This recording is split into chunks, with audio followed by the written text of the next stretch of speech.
Hello, good morning students. I hope all you fit and fine and stay at home.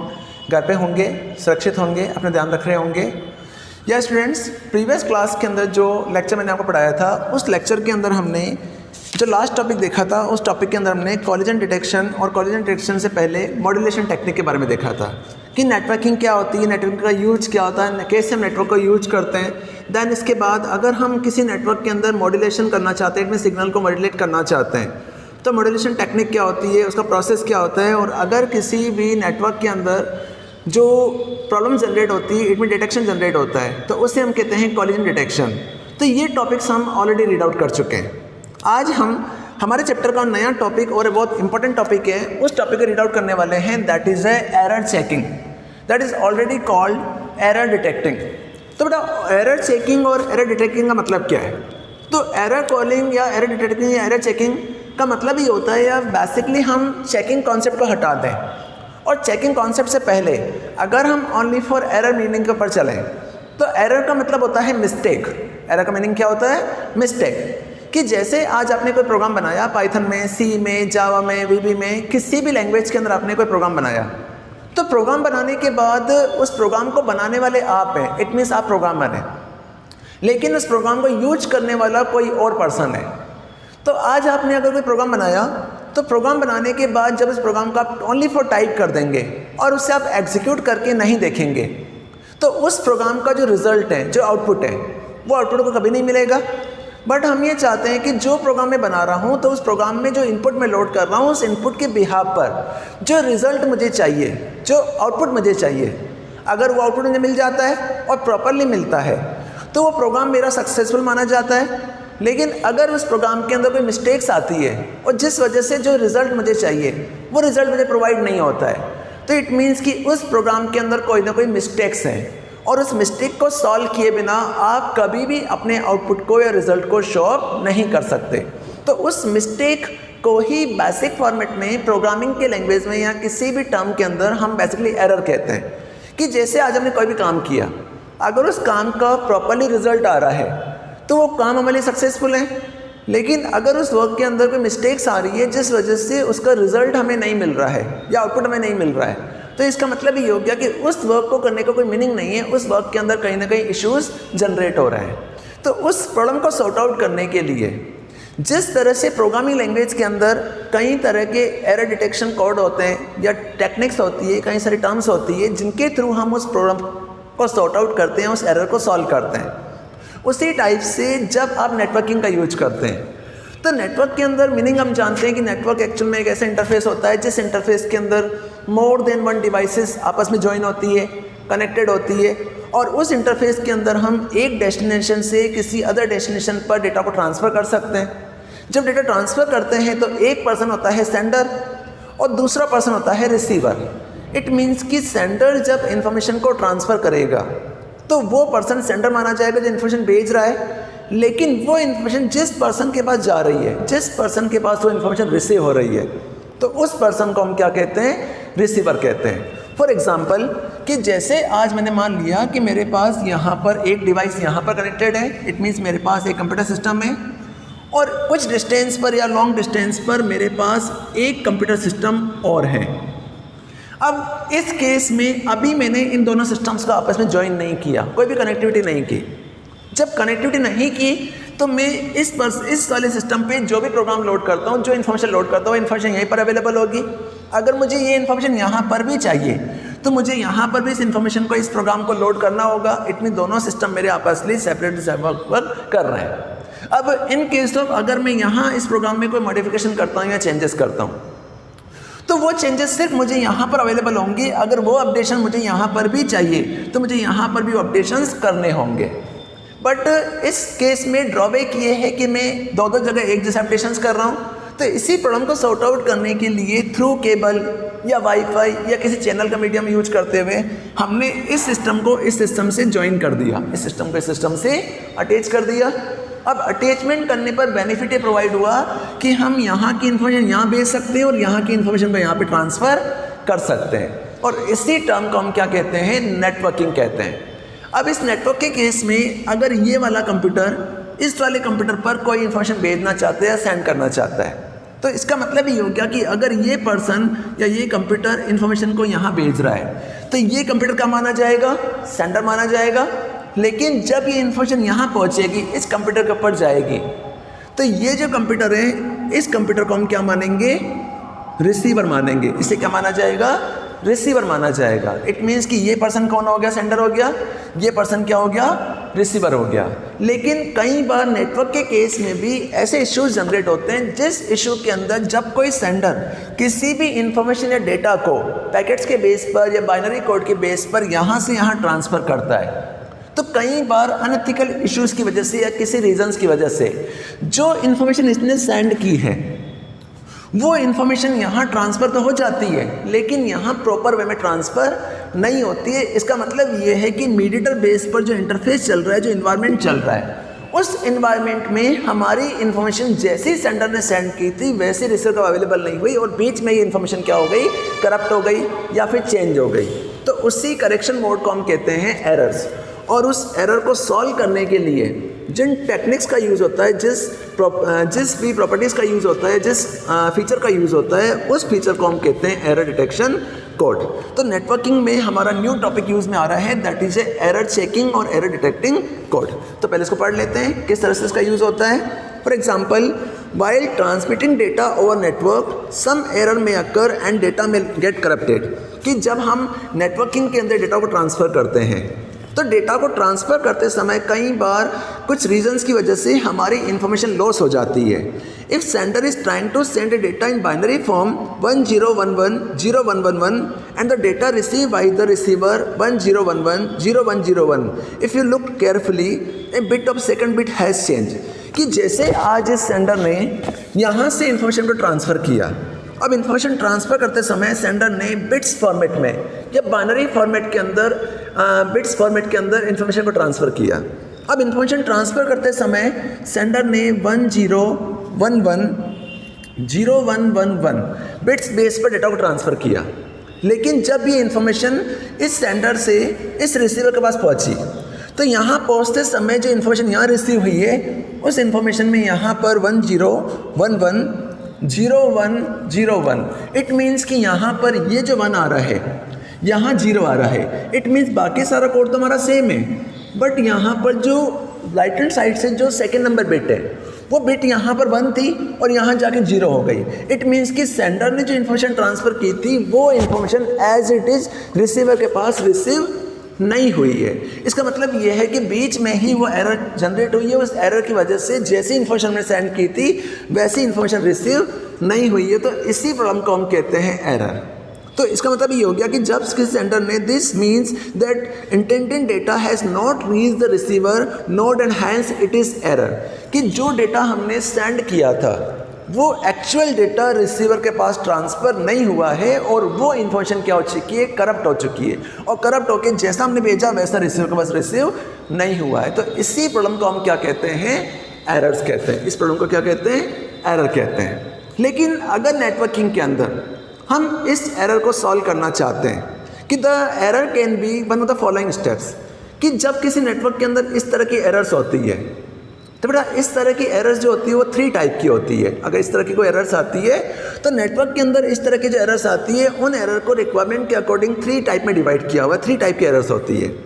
सबसे पहली error आती है single bit error. तो single bit error का मतलब होता है कि if only 1 bit of the transmitted data code change 0 to 1 and 1 to 0।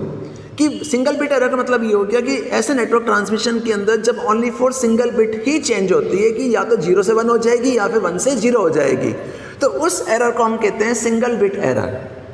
Second type होता है मल्टीपल बिट एरर। तो मल्टीपल बिट एरर का मतलब होता है if 2 or more non consecutive bits in data got change from 0 to 1 and 1 to 0। कि अगर एक बिट की जगह पर मल्टीपल बिट्स जब एक डिवाइस से दूसरी डिवाइस में कन्वर्ट हो जाते हैं, कि एक बिट से दूसरी बिट में कन्वर्ट हो जाते हैं, तो उस कन्वर्जन को हम कहते हैं मल्टीपल बिट एरर। की एक बिट चेंज नहीं हो रही है, उसकी जगह क्या हो रही है? 2 या मल्टीपल बिट्स चेंज हो रही है। तीसरा केस होता है इसी में बर्स्ट एरर। तीसरा जो टाइप होता है उसे कहते हैं बर्स्ट एरर। बर्स्ट एरर का मतलब होता है if 2 or more consecutive bits in the data got changed from 0 to 1 and 1 to 0। कि जब बर्स्ट एरर के अंदर भी same to same multiple bit error की तरह ही काम कर रहा है, कि इसके अंदर जब मल्टीपल बिट्स एक साथ चेंज हो जाती है तो उस बिट्स एरर को हम कहते हैं कॉन्जिक्यूटिव बिट्स एरर। लेकिन इन दोनों में डिफरेंट क्या है कि क्वेश्चन आता है कि मल्टीपल बिट एरर और बर्स्ट एरर दोनों अगर सेम है तो दोनों में डिफरेंट क्या है। तो मल्टीपल बिट एरर के अंदर क्या होता है कि जो सीक्वेंस होता है वो नॉन कॉन्जिक्यूटिव होता है। नॉन कॉन्जिक्यूटिव का मतलब ये होता है कि जैसे एक बिट ये हो गई, एक बिट ये हो गई, एक बिट ये हो गई। लेकिन कॉन्जिक्यूटिव बिट के अंदर क्या होता है, सीक्वेंशियली बिट चेंज होती है कि यहाँ से लेके यहाँ तक ही पूरी बिट क्या हो रही है, चेंज हो रही है। तो इस तरह की एरर्स को हम कहते हैं मल्टीपल बिट एरर और बर्स्ट एरर और सिंगल बिट एरर। तो इस तरह से जब नेटवर्क के अंदर डेटा का ट्रांसमिशन किया जाता है, डेटा डिलीवर किया जाता है, तो डेटा डिलीवर करते समय इस तरह से एरर्स जनरेट हो सकती है। अब इसका सॉल्यूशन क्या है कि आखिर इस तरह की एरर्स आ रही है तो इन एरर को हम कैसे सॉल्व कर सकते हैं, किस तरह से इसे एक्सेस किया जा सकता है, सॉल्व किया जा सकता है, उसी टेक्निक को हम कहते हैं एरर डिटेक्शन टेक्निक्स। तो to avoid such error in transmission some error detection and error checking methods are used in computer network that ensure if the received packet in error free or not। कि जब इस तरह की errors आती है तो इन तरह की एरर्स को सॉल्व करने के लिए कुछ एरर डिटेक्शन कोड का यूज किया जाता है।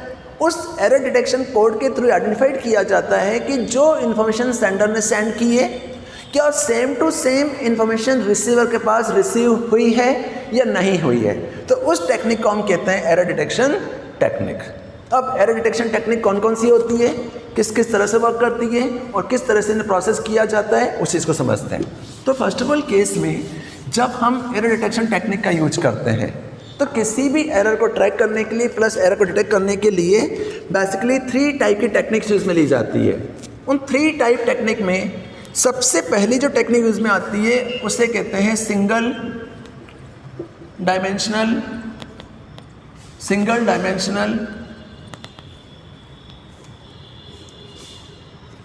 Parity checking. सबसे पहली टेक्निक आती है single dimensional parity checking. Second जो टेक्निक यूज में आती है उसे कहते हैं मल्टी डायमेंशनल पैरिटी चेकिंग। और बेटा तीसरी जो टेक्निक यूज में आती है उस टेक्निक को हम कहते हैं चेकसम टेक्निक। थर्ड जो टेक्निक यूज में आती है उस टेक्निक को हम कहते हैं checksum technique. Third technique use में आती है उसे कहते हैं चेकसम टेक्निक। तो बेसिकली नेटवर्किंग के अंदर जब कोई एरर्स आती है तो एरर्स को डिटेक्ट करने के लिए, उस एरर को सॉर्ट आउट करने के लिए 3 टाइप की एरर टेक्निक या एरर डिटेक्शन कोड का यूज़ किया जाता है, एरर डिटेक्शन टेक्निक का यूज़ होता है। उसी टेक्निक में सबसे पहली टेक्निक यूज में आती है उस टेक्निक को हम कहते हैं सिंगल डायमेंशनल पैरिटी चेकिंग।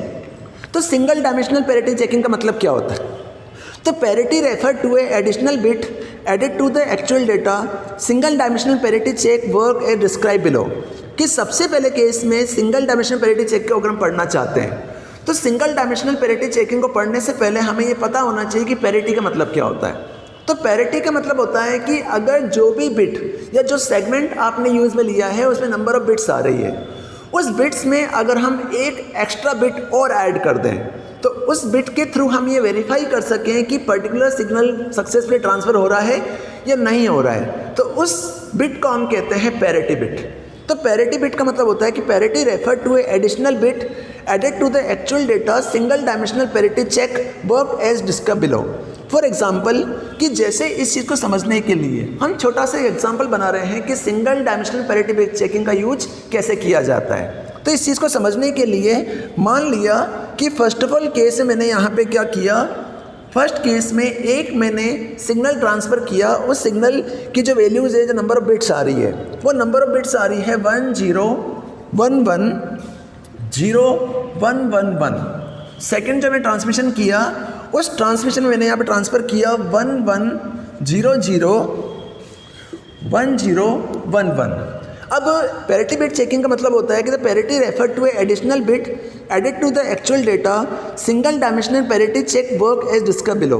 कि जब हम पैरिटी बिट का यूज करते हैं तो पैरिटी बिट एक एक्स्ट्रा बिट होती है जो किसी भी बिट फॉर्मेट के अंदर एक्स्ट्रा ऐड की जाती है, जिसके थ्रू ये वेरीफाई किया जाता है कि इनपुट किया गया सिग्नल जब रिसीवर के पास रिसीव होता है या सेंड किया गया सिग्नल जब रिसीवर के पास पैकेट ट्रांसफ़र होता है और रिसीव होता है तो वो एक्चुअली मैच कर रहा है या नहीं कर रहा है। इसी चीज़ को चेक करने के लिए जब हम सिंगल डायमेंशनल पैरिटी चेकिंग का यूज करते हैं, तो इस केस में फर्स्ट केस में मान लिया कि हम इसे 2 वे में ट्रांसफ़र कर रहे हैं, कि फर्स्ट सिग्नल में ट्रांसफ़र कर रहा हूँ जिसमें 8 बिट का मेरे पास एक ग्रुप है, और दूसरा मैं ट्रांसफ़र कर रहा हूँ जिसमें मेरे पास 8 बिट का एक ग्रुप और है।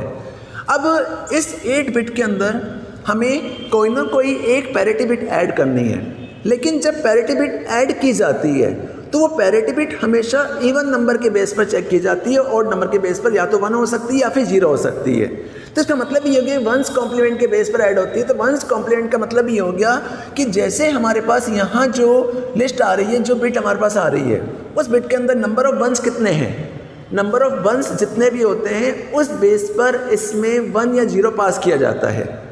अगर हमारे पास जो नंबर ऑफ वंस आ रहे हैं वो अगर इवन फॉर्मेट में है, अगर नंबर ऑफ वंस जो आ रहे हैं वो अगर इवन फॉर्मेट में है, तो बिट के अंदर हम 0 ऐड कर देंगे, और अगर हमारे पास नंबर ऑफ वंस अगर ओड फॉर्मेट में है तो बिट्स के अंदर हम क्या कर देंगे, 1 ऐड कर देंगे। इट मीन्स उसे हमें इवन बनाना है।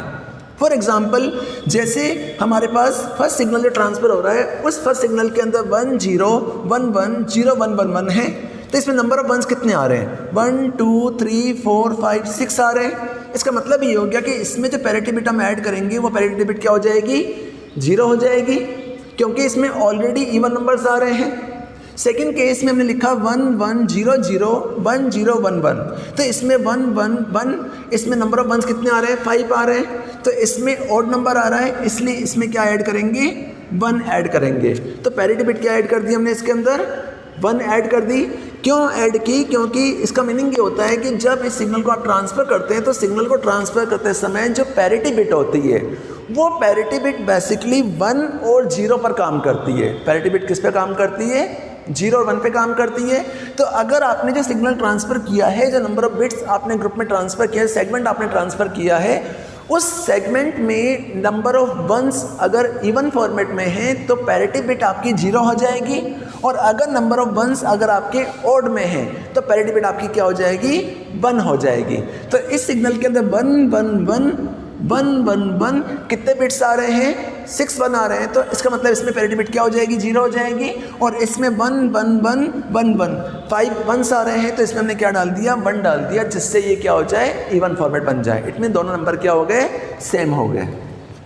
सेम होने के बाद जब सेंडर ने इस सिग्नल को ट्रांसफ़र किया, तो सेंडर ने इस सिग्नल को ट्रांसफ़र कर दिया, लेकिन सिग्नल ट्रांसफ़र होने के बाद जब ये सेंडर से रिसीवर के पास ये सिग्नल ट्रांसफ़र होंगे, रिसीवर क्या करेगा, इसे जब रिसीव करेगा या सिग्नल रिसीवर के बाद डेटा सिग्नल ट्रांसफ़र होंगे, तो ट्रांसफ़र होने के बाद वहाँ पर चेक किया जाएगा कि जैसा हमने इस पैरिटी बिट को हटाने के बाद ये चेक किया जाएगा कि जो सिग्नल हमने ट्रांसफ़र किए थे वो एज इट इज़ सिग्नल वहाँ पे प्राप्त हुए हैं, मिले हैं या नहीं मिले।